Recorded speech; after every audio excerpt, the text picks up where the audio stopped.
भारत माता की जय। वंदे मातरम। जय श्री परशुराम। जय श्री राम।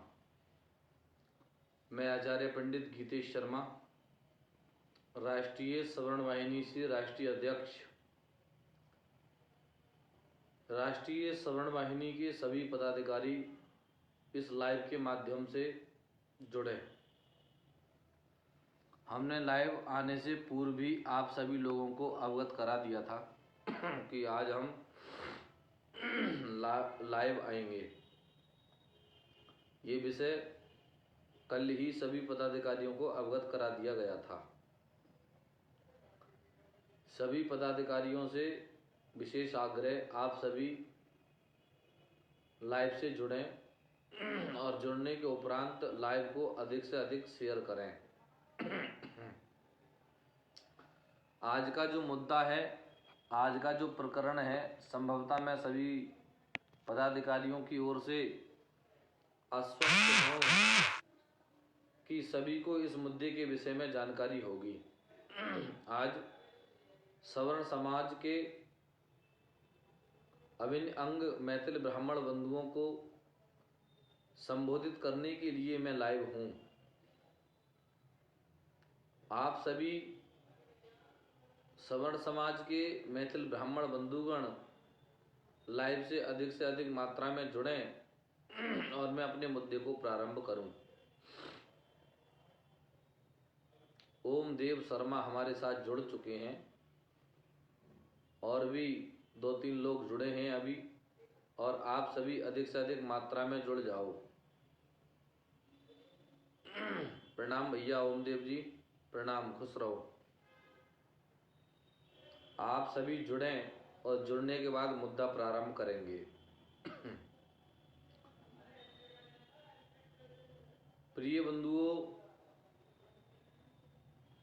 राष्ट्रीय सवर्ण वाहिनी के सभी पदाधिकारी गण शीघ्र अतिशीघ्र लाइव से जुड़ जाएं, जिससे लाइव का जो विषय है वो प्रारंभ किया जा सके।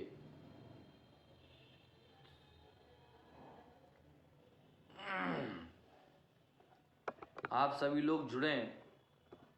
ओम देव जी कह रहे हैं कि माननीय महोदय, आपका व्यक्तित्व बहुत ही अच्छा है। ये सभी आप ब्राह्मण बंधुओं का आशीर्वाद है और चिरंजीव भगवान परशुराम जी की विशेष कृपा है। मैं संकट मोचन हनुमान जी महाराज के चरणों का दास हूँ। ये सब उन्हीं की असीम अनुकंपा से चल रहा है।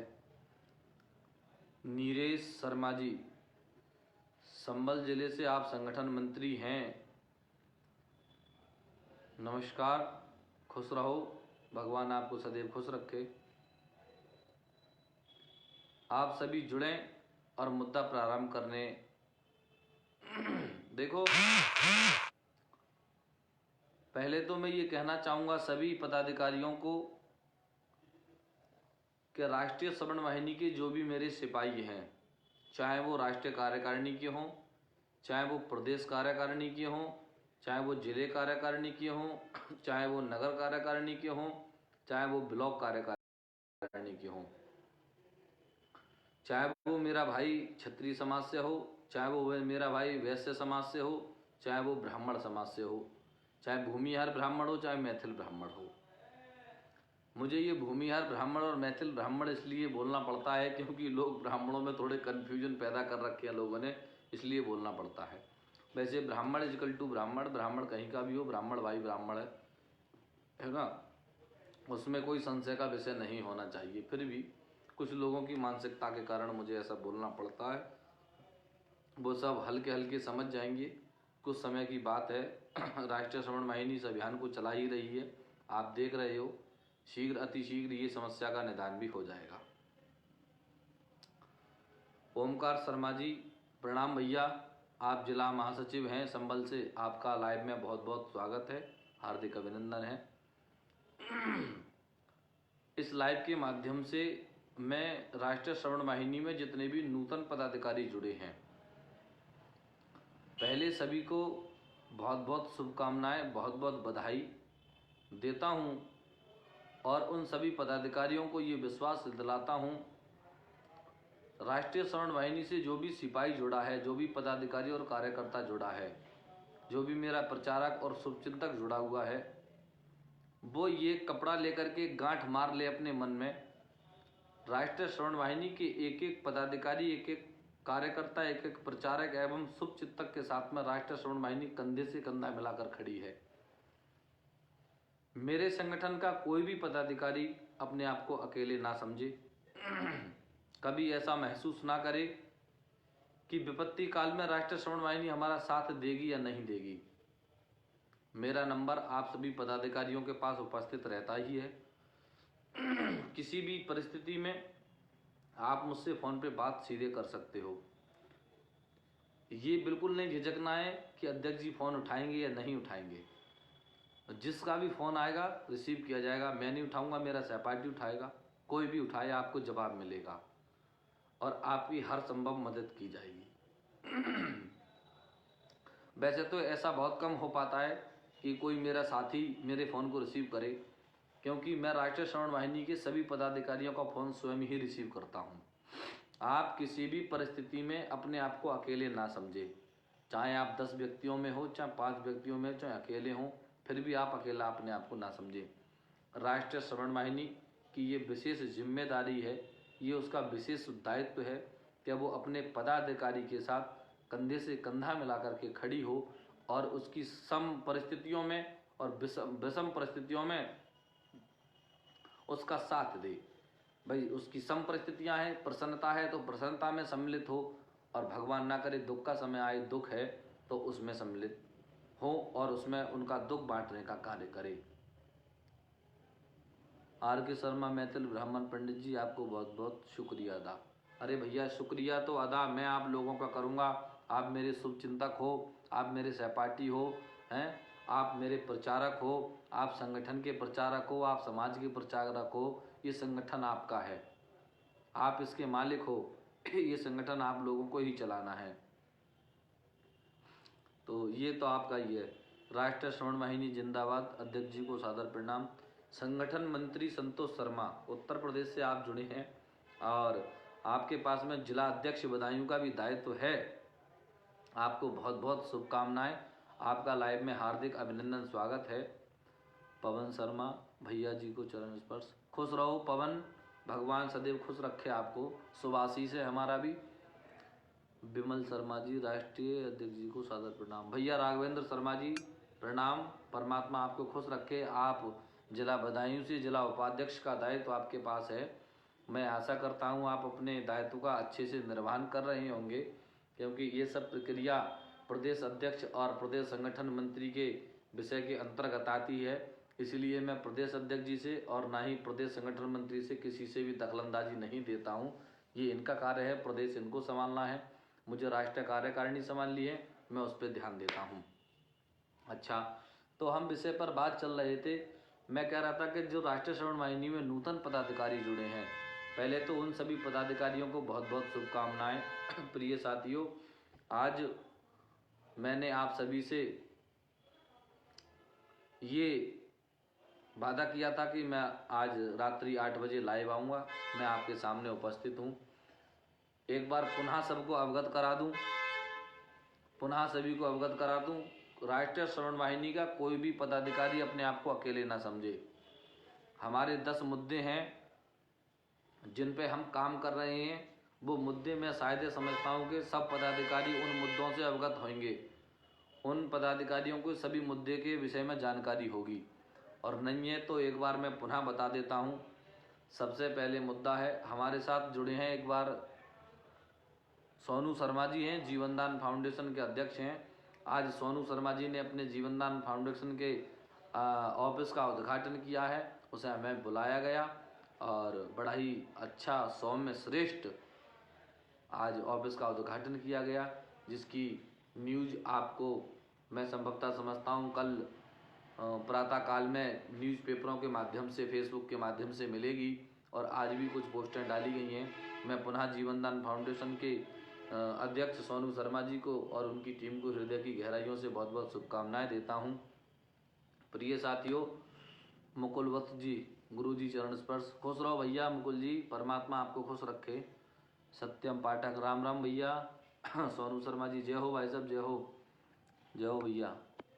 पवन शर्मा जी खुश रहो, सब प्रसन्न रहो। मैं जिनका नाम नहीं ले पाता हूँ कृपया वो बुरा ना माने हैं, क्योंकि मुद्दे को समझाते हुए ऐसा संभव नहीं हो पाता है कभी कभी। तो राष्ट्रीय श्रवण वाहिनी के 10 मुद्दों के विषय पे हम चर्चा कर रहे थे। राष्ट्रीय श्रवण वाहिनी के 10 मुद्दे हैं, जिसमें एक तो विशेष है कि ये जातिगत जो आरक्षण है वो खत्म होना चाहिए। हम ये चाहते हैं कि गरीब हो अमीर हो सभी को जो जातिगत आरक्षण ना मिलके आर्थिक स्थिति के आधार पर आरक्षण होना चाहिए, गरीब को मिलना चाहिए। और ये SC/ST एक्ट है जिसमें निर्दोष सवर्ण समाज के व्यक्तियों को फंसाया जाता है, इसमें जांच होने के बाद गिरफ्तारी होनी चाहिए। भारत को हिंदू राष्ट्र घोषित करना चाहिए, जनसंख्या नियंत्रण कानून लगाना चाहिए, हमारी गौ माता को राष्ट्रीय गौ माता घोषित करना चाहिए, और IAS PCS अधिकारी और MLA विधायक सांसद मंत्रियों के बच्चों का आरक्षण खत्म होना चाहिए, और हिंदुओं को खुलेआम गाली देने पर लगाम लगनी चाहिए। इन सभी मुद्दों पे हम काम कर रहे हैं, ठीक है। मदन पाल जी जय हो भैया। माँ के आशीर्वाद से ये सब संभव हो पाया है, बिल्कुल सही बात है। परमात्मा की और माता जी की विशेष असीम अनुकंपा से यही सब होते हैं। तो इन 10 मुद्दों पे हम काम कर रहे हैं, आप सभी पदाधिकारियों को पता है।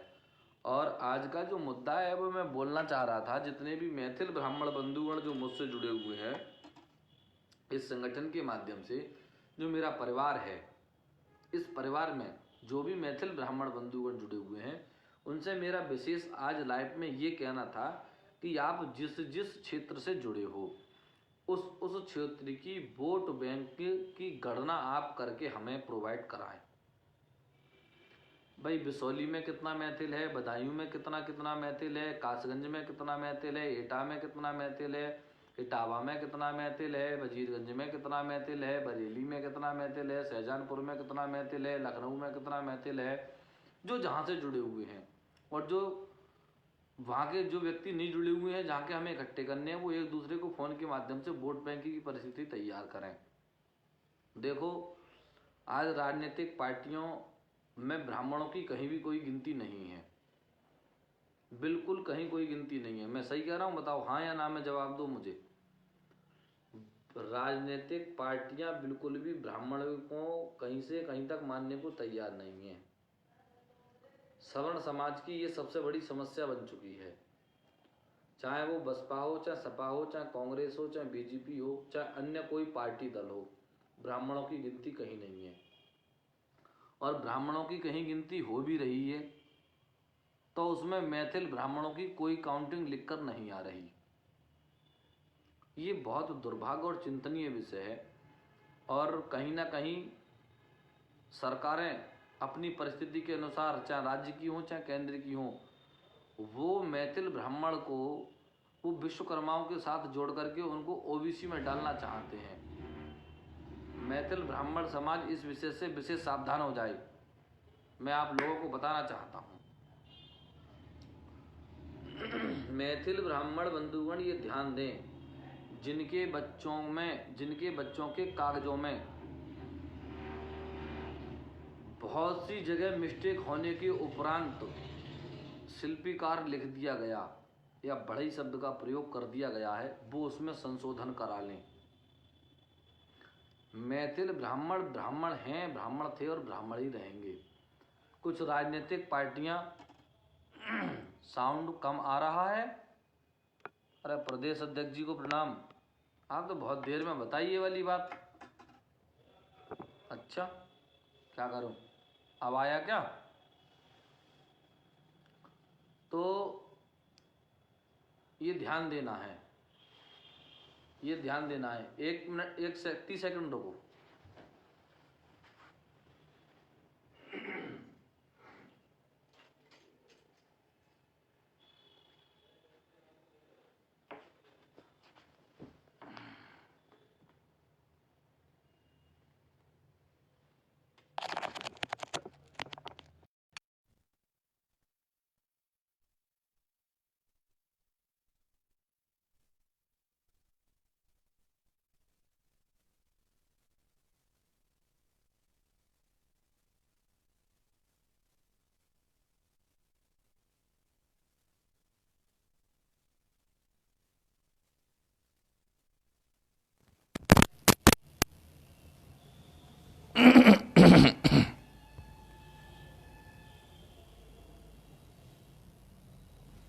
माइक ऊपर कर लें, और कितना ऊपर करूं? हेलो, ऐसे आ रही है?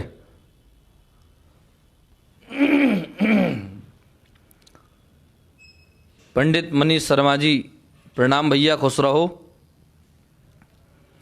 खुश रहो। आवाज आ रही है अब?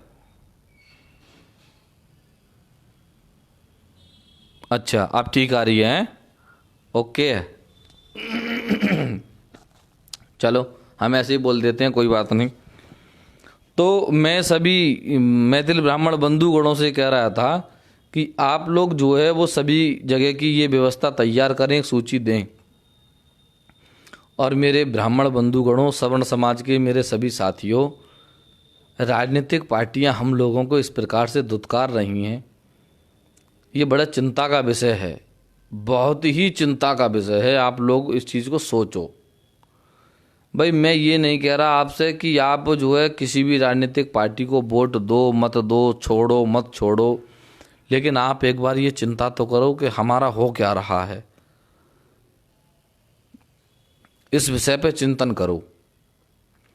इस विषय पे अगर चिंतन नहीं कर पाए तो बहुत समस्याएं हो जाएंगी।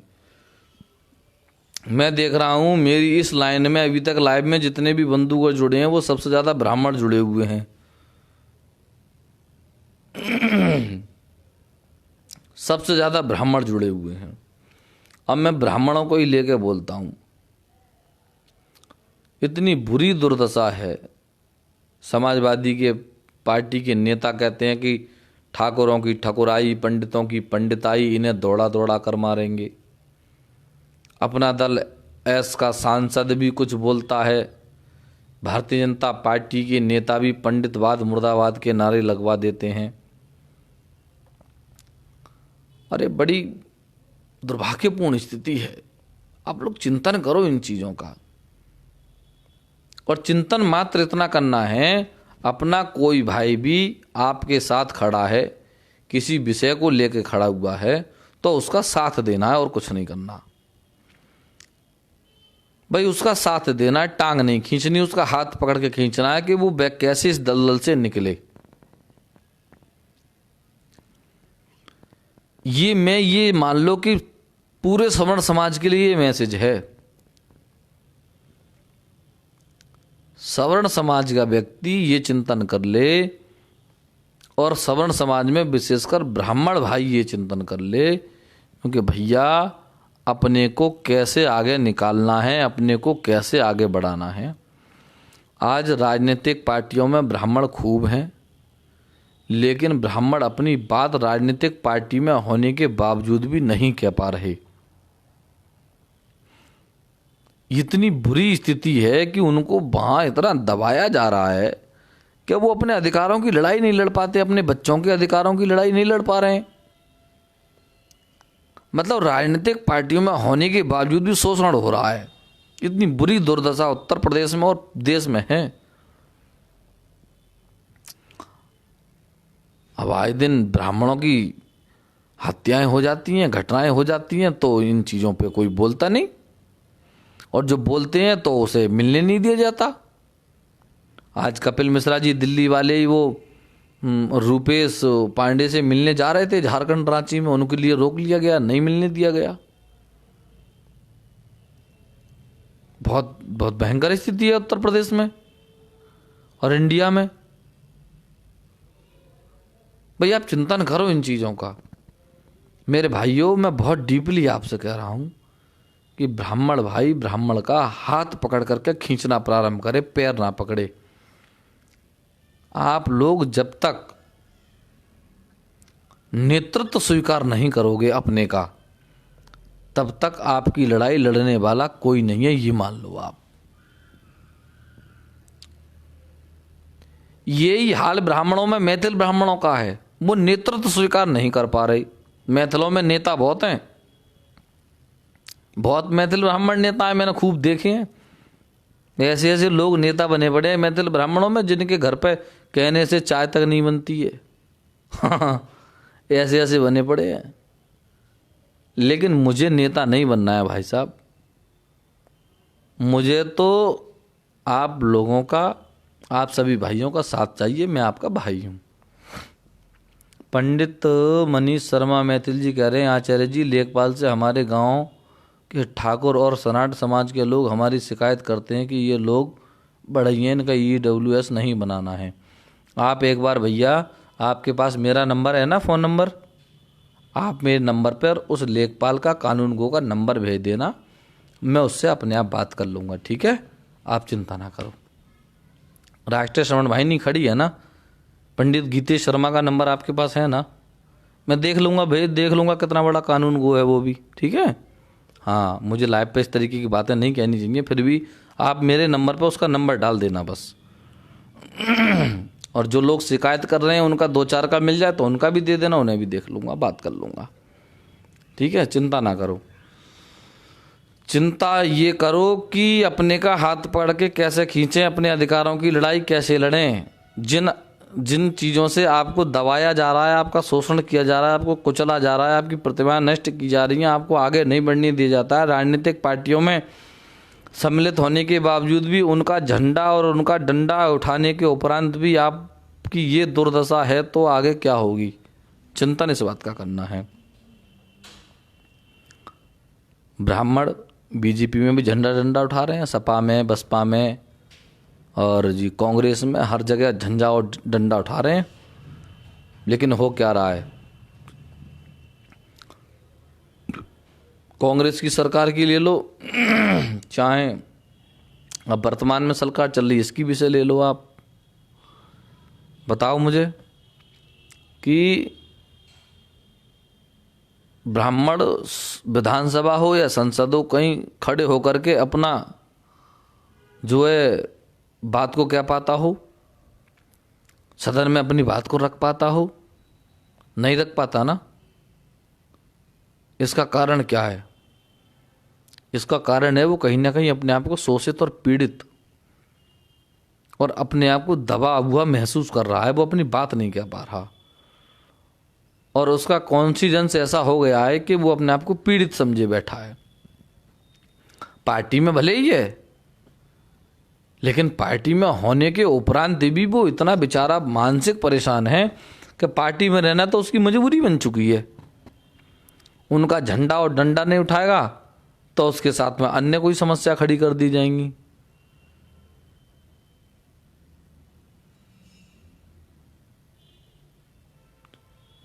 तो ये स्थिति बहुत खराब है। इस विषय पर चिंतन करो। इस विषय पर अगर चिंतन नहीं करोगे तो बड़ी समस्या आ जाएगी।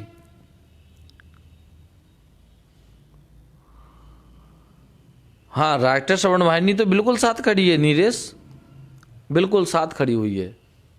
हम इसीलिए आप सब लोगों को तैयार कर रहे हैं।